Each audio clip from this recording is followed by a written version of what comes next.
And welcome to our Monday show. We're going to spend the first half of the show on politics and the second half of the show on comedy. We're going to talk about the you-know-what, the presidential race here in the first segment. We're going to talk about the unbreakable Kimmy Schmidt in the second segment. I am actually going to be able to draw a Papulian through line from this election to Kimmy Schmidt, but you just have to wait for that part. I do feel as though Tina Fey is doing for comedy what Dizzy Gillespie and Charlie Parker did for jazz, just kind of rewriting the rhythm of it.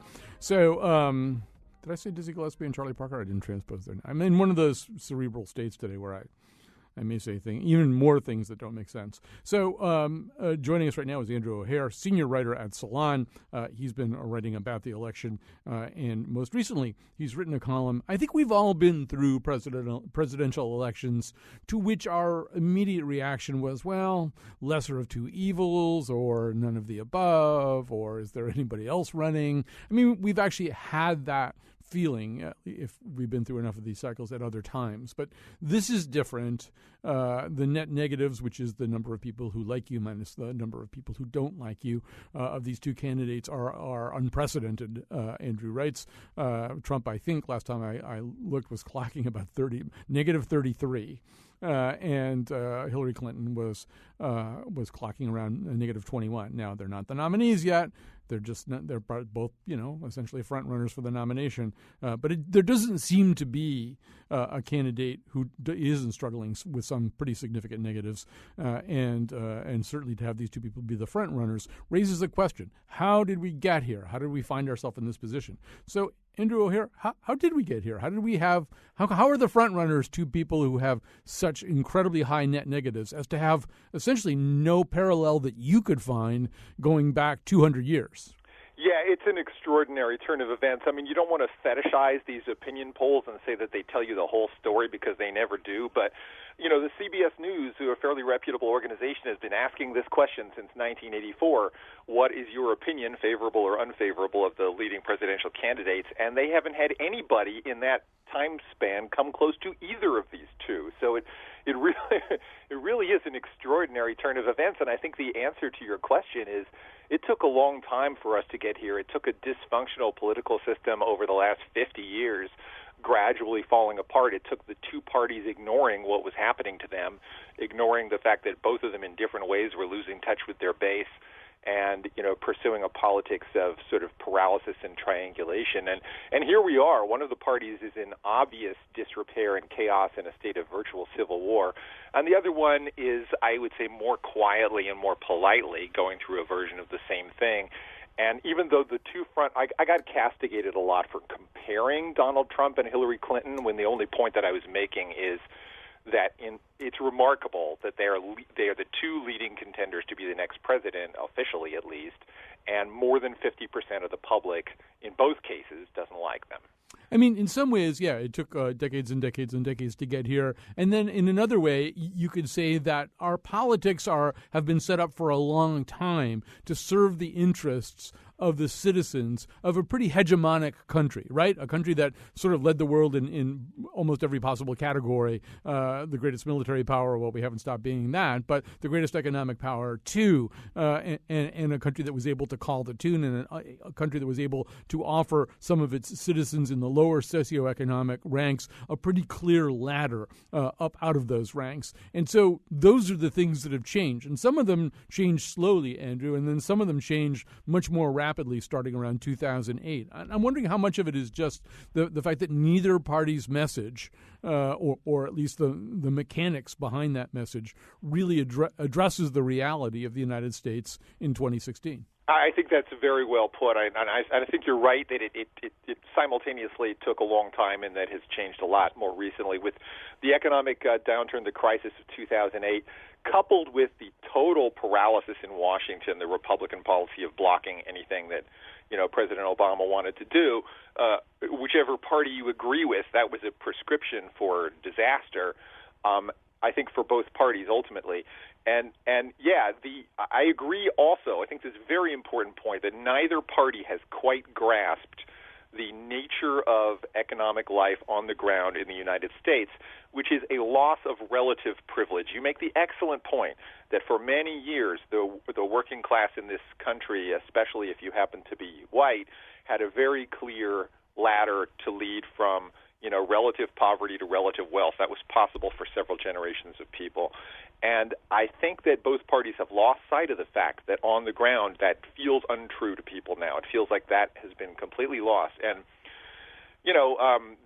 the whole thing that Bernie Sanders latched onto, where he asks everybody at his events, how much are you in debt for your college education? And you hear answers like $97,000, for somebody who's, 27 years old. And I think that until now, both parties have been completely ignoring that economic reality on the ground. Now, Donald Trump has a negative 33 for a bunch of different reasons. And first of all, he's the front runner for a lot of the reasons that we're talking about right now. That people feel as though the economy left them behind and that they have no obvious means of catching up. And he's the person who's at least speaking about that. He may not be speaking all that plausibly, and we can come back to that. But he's got these negative ratings, too. And one thing that I've noticed, I was actually at a Trump rally, my first one ever on Friday night, is that, he is repositioning himself. He now knows that, first of all, going into Cleveland, he has to have some power brokers, some kind of Romney and McCain-era power brokers at his side for rules fights and for delegate problems. He can't go it alone even as much as he thought he might be able to do. So he's got to recalibrate a little bit. And he sees the same numbers you and I see. So he knows going into a general, he's got to change those. So I'm noticing less of the xenophobic message, less of the misogynistic comments, more of an attempt within the framework of being Donald Trump, which is what it is, to be a slightly more engaging and less alienating candidate. I don't know if you're seeing the same thing. Yeah, I think that actually started some time ago. I noticed as early as New Hampshire that he was beginning to modulate his tone a little bit. He mentions the things that get the big rise from his supporters. He mentions the wall. He makes reference to, Muslims and some vague notion that they're causing problems for us. And then he moves on to a more sort of optimistic and upbeat tone. I don't know if it's going to work. I don't know how it's going to play. But you're absolutely right. I mean, look, this is a guy, whatever you might want to say about him and his business success not being all that it's cracked up to be, and that's true. But this is a guy who's famous for writing a book or having a book written for him, which was called The Art of the Deal. He knows how to close a sale. And that's what he's trying to do now with what remains of, the Republican Party. It's a tough sale to close in this case. And then he's also thinking about, obviously, about building a strategy for competing against Hillary Clinton, presumably in the fall. Can he rebuild his image in a way such that he is more acceptable to a broader range of the population and doesn't lose the people who are really excited about him because he's determined to tear down the whole castle? That's a tough one. I think also trying to sort of parse out the psychology of different factions within Trump Nation is something that I think that I'm struggling to do, and I haven't seen it done thoroughly yet. I mean, I think it's going to be a pretty difficult thing to nail down, and I had questions Friday night about. I mean, I talked to a lot of people I talked to as many people as I could at this rally. I talked to people who didn't strike me as people who kind of maybe fit our worst stereotype of the Trumpian, xenophobic, crypto-racist, endorsing the worst things that Trump has said, and maybe part of that contingent of white supremacists that Trump has had trouble in the past completely separating himself from. I saw very few people who fit that picture or even a slightly more palatable version of that picture. I talked to more people who really did sort of fit the category of white middle to lower middle class to working class people who thought they were working very hard for not much money in an environment which just wasn't set up for them and were desperate for change and saw him as the only vehicle for change. But I also saw that he could get them to be the other thing pretty easily. When he wanted them, once he started talking to them, if he wanted them to kind of gin themselves up into that thing that I was describing earlier, he could get them to tip that way. But I think, Andrew, in the press, we're still trying to figure out how much of this are the ugly, scary, crazy people, and how much are some people who just have some real, fairly reasonable critiques of the American economy and nowhere else, with the possible exception of Bernie Sanders, to put them. Yeah, I think that's a really key question, and I think I come down fairly similar to your analysis there. There are some disturbing currents within the Trump demographic, but I think it's a mistake.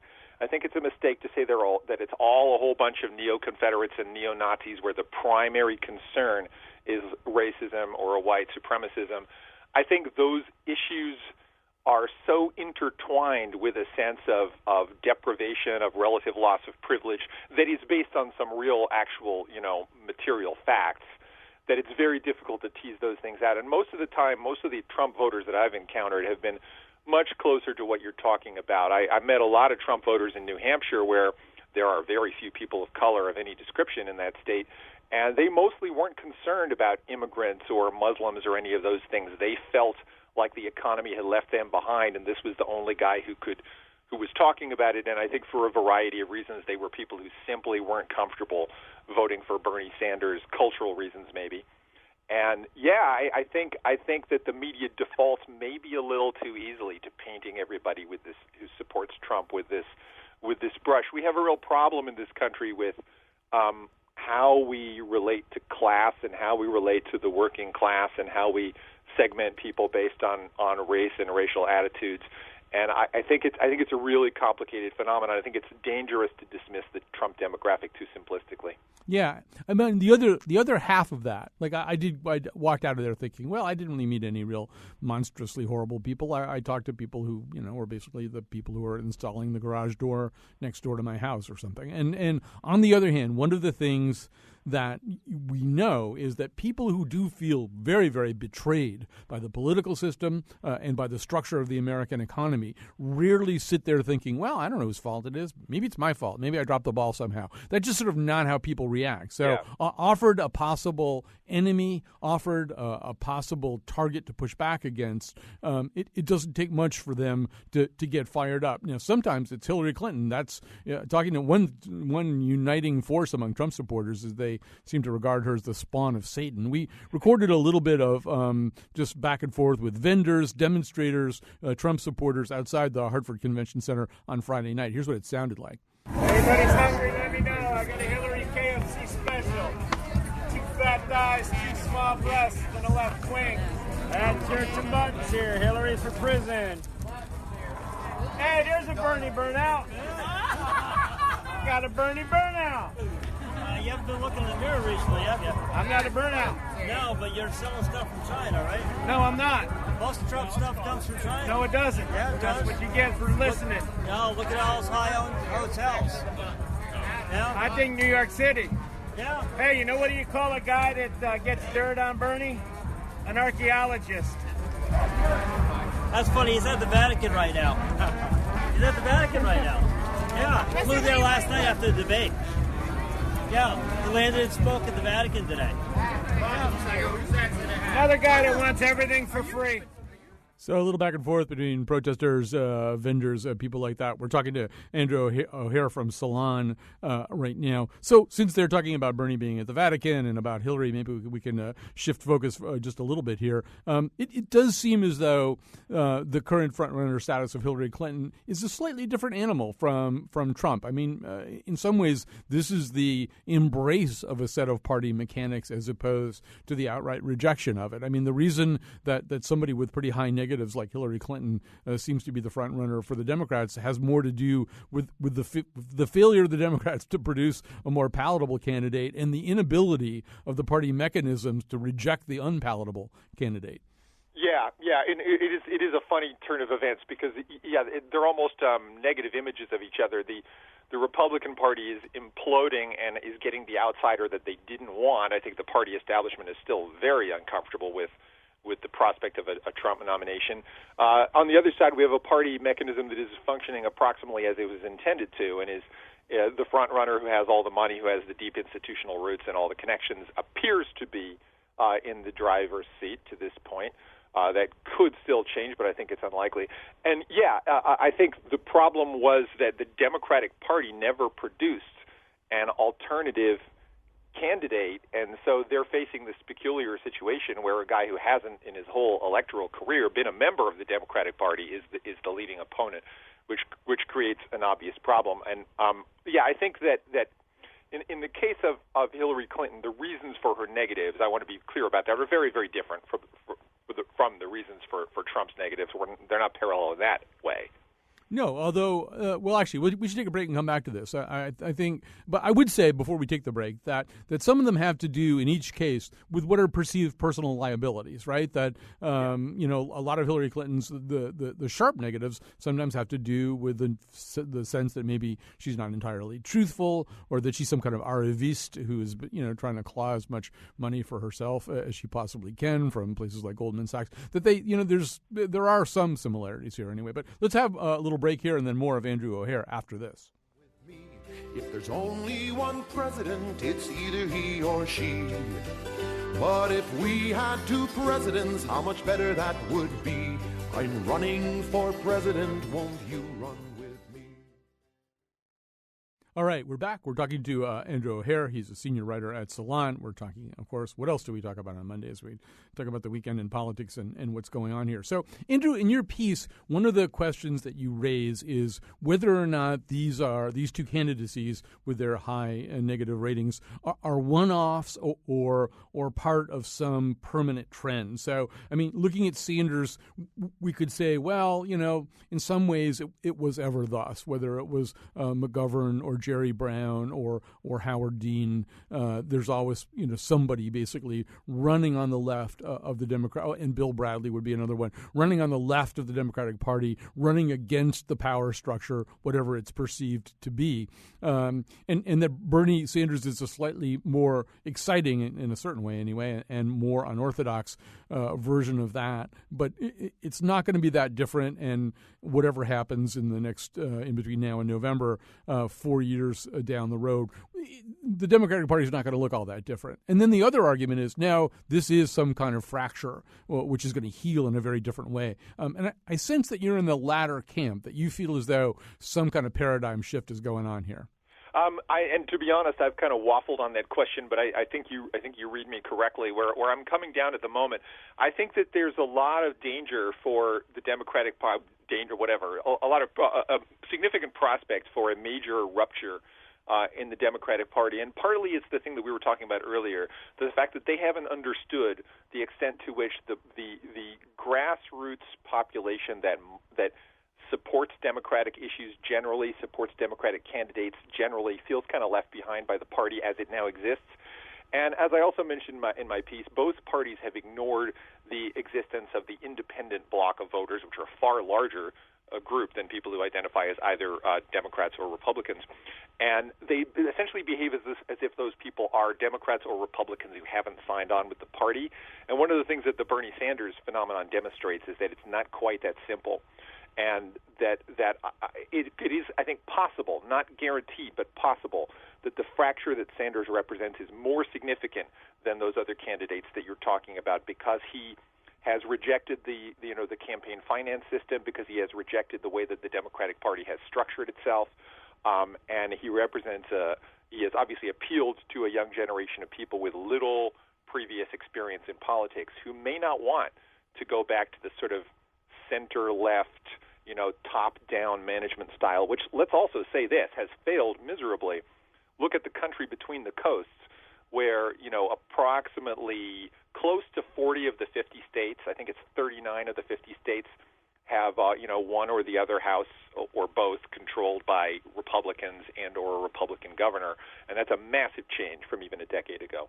Yeah, and I guess the question will be, 4 years, 8 years in future cycles, or maybe even 2 years in terms of midterm elections, where will those people be? Will they, first of all, be as engaged as they are right now? And if they are engaged, say 4 to 8 years from now, will they be in the same place? And that's a hard thing to predict. I mean, as people get older, their circumstances change. They may be feel a little less like they've got nothing to lose.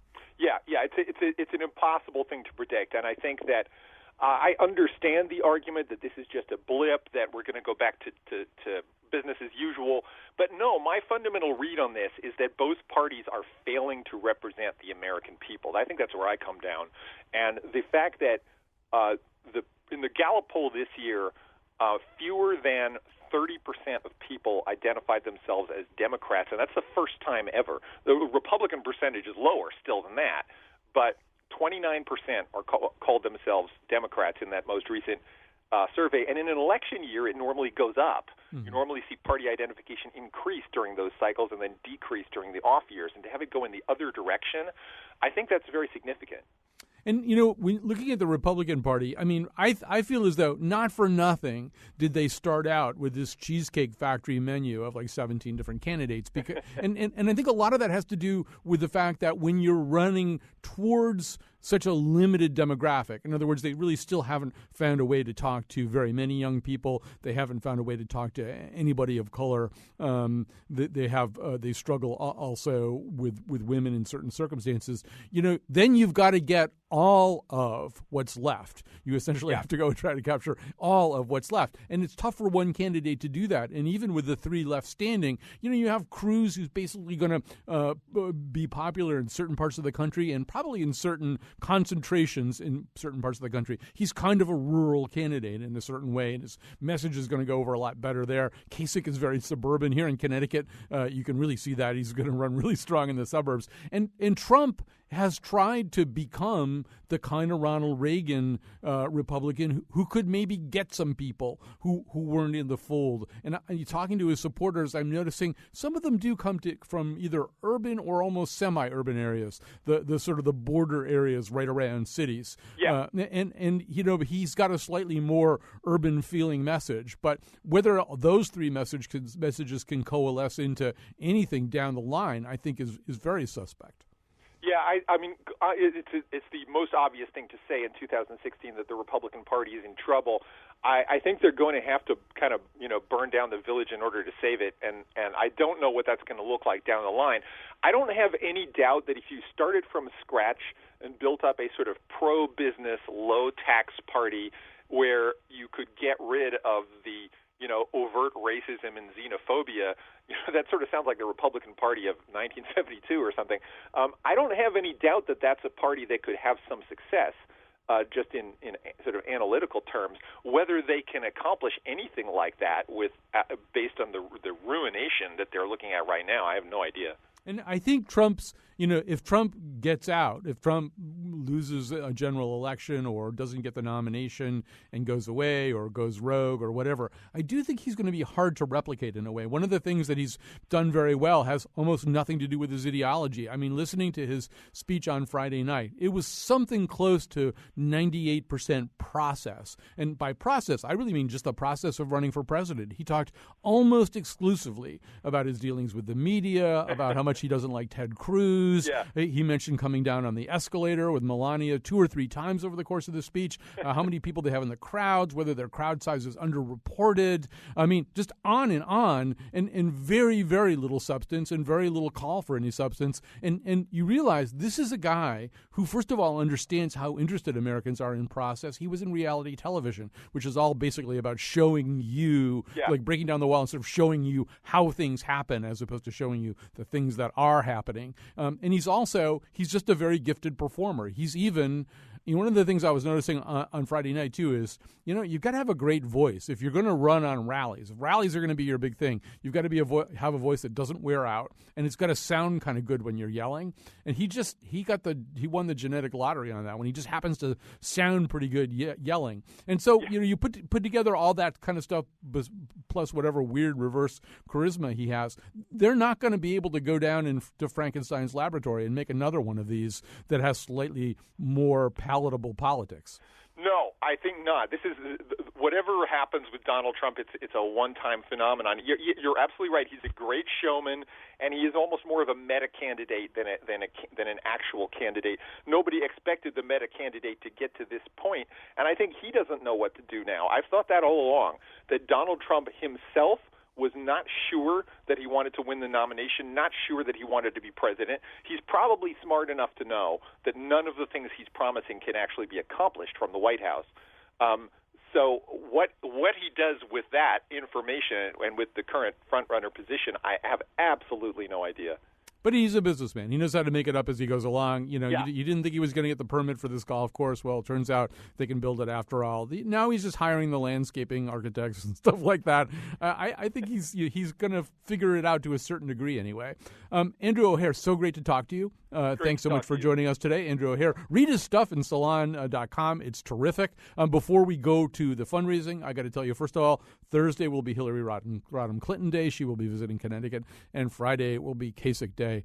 He will be at Glastonbury High School for a rally, and then I think he's got a fundraiser after that. So we are getting those visits. And speaking of visits, you are about to visit with some very nice people who are involved in fundraising here at this radio station. And I have to say, if you enjoy the kind of conversation we just had with Andrew, if you enjoy some of the crazy stuff we do on this show, some of the topics that we tackle that no other radio show in its right mind would tackle, then this is the right time to show your appreciation for this. So if you do it while we're on the air, it means that much more in terms of how it's counted in our favor when the celestial beings on the sixth floor are looking down and deciding whether or not we're worthy. So if you like us, this is a simple way of saying it. If you like us, pledge now. 860-275. Oh no, that's not the pledge number. No, forget that number.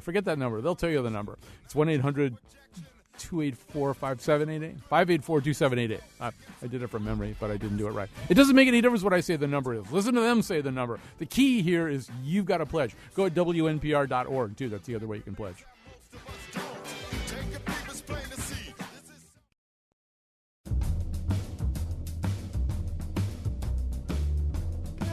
My internet has been broken. How's Pataki doing in the delegate count? Today's show was produced by Betsy Kaplan and me, Kyone Wolf. Greg Hill tweets for us at WNPR Colin, and our interns are Tiana Duquette and Alexandra Ingber. The part of Bill Curry was played by Bobby Jindal. For show pages, articles, and photos of the Here and Now staff and their Huckabee t-shirts, go to our website, WNPR.org/Colin. On tomorrow's show, are stadiums and pro sports worth spending money on? And now, back to Colin. Yeah, so that's actually going to be tomorrow's show was taped live at Watkinson a few weeks ago, and we've turned it into a radio show about, well, as you probably know, the Yard Goats are out on the road right now because their own stadium's not ready, and there are still people 19 years after the Hartford Whalers left who are still pining for them, believing that they will return every day. We've had lots of other conversations about whether it makes sense to spend money on stuff like that. I mean, taxpayer money. And so that'll be the conversation for tomorrow's show. It was a really good conversation. We had a great panel. I think you'll really enjoy it. Of course, what else am I going to say? I'm going to say something else. All right, so the next question is, how good is The Unbreakable Kimmy Schmidt, the second season of this series crafted by Tina Fey and one of her collaborators, dropped on Friday. A lot of us rushed to watch either all or some of it. I believe in kind of saving some for dessert, so I've watched about half of it at this point. And we want to talk a little bit about what this series does and doesn't do and how it may be different from a lot of comedy that you see on television. Jesse David Fox, senior editor at Vulture, is joining us right now. Hi, welcome to the conversation. Oh, thank you so much for having me. So, I feel as though Tina Fey, both on 30 Rock, which you have done a lot of sort of almost quant type analysis of, and both on 30 Rock and on Unbreakable Kimmy Schmidt, that she really is kind of writing comedy in a slightly different way, maybe even a significantly different way. I sort of compare her to what Charlie Parker and Dizzy Gillespie did for jazz. She's kind of putting the beats in different places and putting the structure of jokes in different places. I know you've got a lot of thoughts about what a Tina Fey joke is. So Sure. Let's talk about that. Sure. So I think the main thing is it's a matter of stressing the amount of jokes and how important they are to the time that's given. I think the main kind of throwback to what this looks like is kind of at least in television is The Simpsons, which is the jokes are probably the main reason we're doing this, and the story and the characters are kind of our jumping off points to get to write jokes. But especially this season, it's like we're going to swing for the fences, which really at this time, especially in sitcoms, you don't see as many shows really putting this much time into giving this much time to their jokes. Right. So the in comedy, there's a term, kind of the throwaway, right? It's the joke that doesn't necessarily further the plot particularly. It may not even be too pegged closely to the thing that's going on in the plot at the moment. But Faye kind of, she sort of dispenses with that whole distinction. Everything is both a throwaway and not. Anybody could say almost anything at any given moment, provided it's funny. Yes, I mean there is a fact of there's a there's a density to it in which you have a character who's the example that I used when I wrote a piece about kind of the joke of this season, and there's a character who's kind of narrating her personal history with this other character and how before they got married and then the person ran away, and she was talking about how she knew he was gay. It's like a nice moment that a show might let exist, but while at the same time you kind of have this cutaway of, this SNL joke. It's hard to kind of explain without really seeing it, but it's a willingness to allow kind of both to happen at the same time, which is why it's particularly impressive, which is like we're going to have a character have a real moment that's played out with this giant joke that kind of completely stalls the show to make sure it happens. Or there's, a joke about Chuck Lorre writing the Teenage Mutant Ninja Turtles theme song that truly has nothing to do with anything the series is about. It just seems like a fun fact that a writer learned, and they kind of built, 2 minutes of an episode around it. Right. So we're talking a little bit about the Unbreakable Kimmy Schmidt. Maybe we should let you hear a little bit. So we should say for people who are just absolutely uninitiated, the only thing we said so far is Tina Fey. The premise of this series is, and last season it seemed like a somewhat dark premise was that some women had been held for 15 years in an underground bunker by a cult leader who turned out to be played by John Hamm, and that they'd gotten out, and she was one of the people who'd gotten out, and as a result she'd missed 15 years of culture. And so in many respects this is very much a series about culture, about what you need to know about popular culture in order to understand your reality. There's sort of almost an intellectual justification for Chuck Lorre jokes and things like that. Here's Titus and Kimmy. Titus is Kimmy is this unbelievably naive and engaging and wonderful and upbeat person who's been in this bunker for 15 years. She's got a roommate, Titus Andromedon, a flamboyantly gay, sort of soi-disant performer. Here they're discussing the internet. Look! Oh, my sweet fancy Jesus, I'm a star! You're all dead to me. And guess who's coming to see it? Patti LuPone? Patti LaBelle. I'm out of patties. Does it have to be a patty or did I do that? Even better. Remember the people who called you a Hitler? Well, I mentioned your workshop to them. No. It's great. They apologized. I told them all about you, and the web chat moderator himself, Masuda69, typed, "I'm so sorry. We really care that he's your friend. Could you guys be any cooler?" Oh, no, Kimmy. The internet doesn't talk like that. The internet talks like Chandler. What? No. I'm so sorry. We really care that he's your friend. Could you guys be any cooler? You can't tell when someone's being sarcastic on the internet. There he is.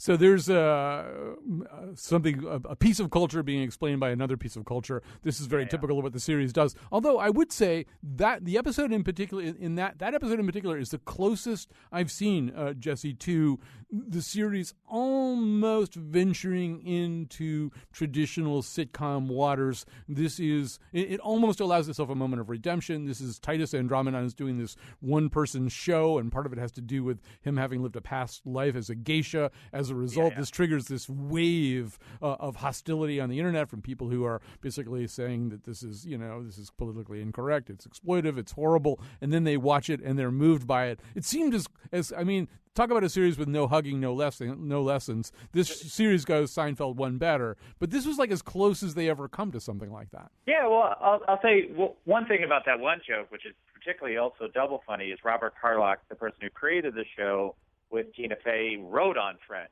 Mm-hmm. Like, he wrote Chandler for 4 years, so he has there's a triple meaning to that little Chandler joke as a person who's well aware what it's like to write like Chandler. So, I think this season, no moment lasts too long. So any victory is pretty fleeting, but that episode in particular, which is episode 3, there's a certain level. There's a not great execution of the Stern sort of like what the internet like what the internet is like, and it's that criticism of it. Mm-hmm. But I think this season they really, it's a love affair they have with Titus as an actor, because the actor's name is also Titus, and that character. And I think Robert Carlock has spoke that episode kind of started with this desire to make that point, kind of making fun of the internet, but just kind of turned into just wanting to celebrate Titus and get him a win.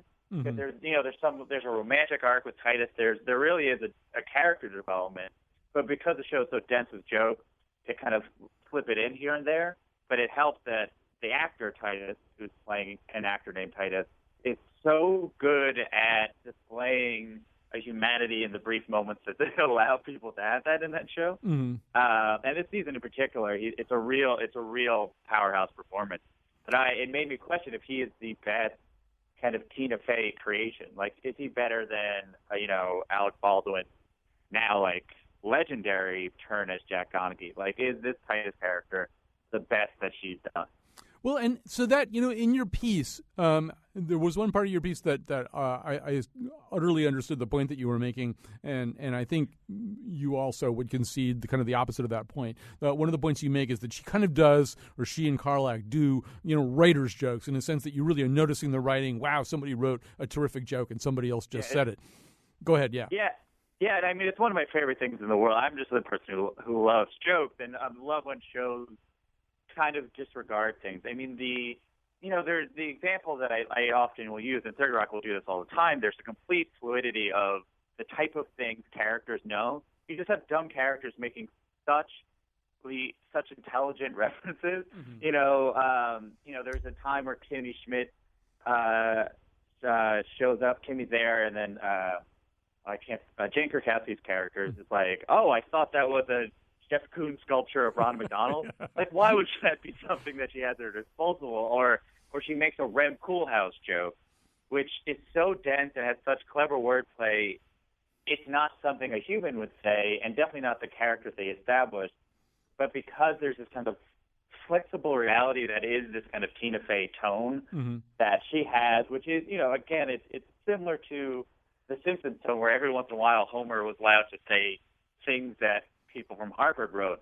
That's just the magic of these shows, that if a joke is good enough and the reality is flexible enough, you just keep on pushing in it, and it doesn't break this reality because the reality is so weird and so flexible, and that you can allow certain indulgences. I mean, like, Robert Durst is just a character in this season of the show. Right. And I do have to say that as much as these are kind of writer's jokes, it's also very important to have actors who can deliver these lines. And not every good comic actor could do these things. A lot of the lines have 3 or 4 different beats in them, or circle back to a different reality. And it's been very interesting watching Carol Kane, who speaks she speaks at a different pace. She's a national treasure anyway, but she speaks at a very different pace from the typical character that Faye writes for. And it's interesting to hear those Faye and Carlock jokes slowed down a little bit, and they're actually funnier sometimes because she draws them out. I do want to say one thing about this, and you made a comparison between season 2 of Kimmy Schmidt and 30 Rock, and I think it's a really interesting comparison. But I also feel as though there's and this is my I see politics everywhere these days, I guess. But 30 Rock was a very Clinton infused narrative. Bill Clinton in particular. It was very much about leaving your white or black working class past and trying to be somebody else. So Jenna and Kenneth both came from the world of these kind of rural OxyContin abusers and trailer park stepfathers who try to get in your pants. And Tracy was the epitome of this black show business Araviste who would still clung to all kinds of bizarre things in his past. This was so much about transcending, if you were anybody other than Jack Donaghy, your sort of Bill Clinton and Paula Corbin Jones past. And the Unbreakable Kimmy Schmidt, I think, is located much more in the kind of Sanders and Trump reality. It's about people who have failed to advance socioeconomically. There's one rich character, the one played by Jane Krakowski, not for nothing, but she is falling down through socioeconomic stratus. So she's down to her last 12 12 million. But everybody else is solidly rooted in this kind of underclass that is having trouble making progress. I mean, Titus and Kimmy seem like, broke Hillary Rodham Clinton supporters, and Lillian is fighting gentrification, but probably would miss the point and vote for Trump. These are people who, it's a different kind of show that way. I will say now, I don't necessarily, I'm less likely to put a political slant on it, but I do also think there is coming out of an Obama era nature to it, just because there's a lot of identity in the sense of, like, Kimmy, by missing so much culture, is trying to figure out who she is, and then Jane Krakowski's character has that whole thing with the being part Native American that she has to come to identify with, and Titus is kind of grappling with being gay and being masculine, and there's jokes that are kind of rooted in that, and obviously the entire episode where they criticize the internet is kind of also built in that, and there's the whole thing with the cult is kind of, who are you if you are not just being led? There's a lot of these questions of, like, who are these people? Kimmy is trying to figure out who she is because she didn't really have a life. So I think there is that reading. It's interesting to how much the show, I didn't even think about it, the show is set in the same city as Dirty Rock is, but it's a completely, these people barely have jobs. They're all, like, working, yet they, and that struggle does catalyze a lot of They're struggling, storylines. Jesse David Fox, we have to go. Senior editor at Vulture. Thank you so much for joining us today. If you like our show, if you like conversations like the one you just heard, nice people are going to ask you to support this show. It means more if we get your pledge during our show time frame. So think about that. Think about other shows we've done in the last year that you've liked, and maybe make a pledge.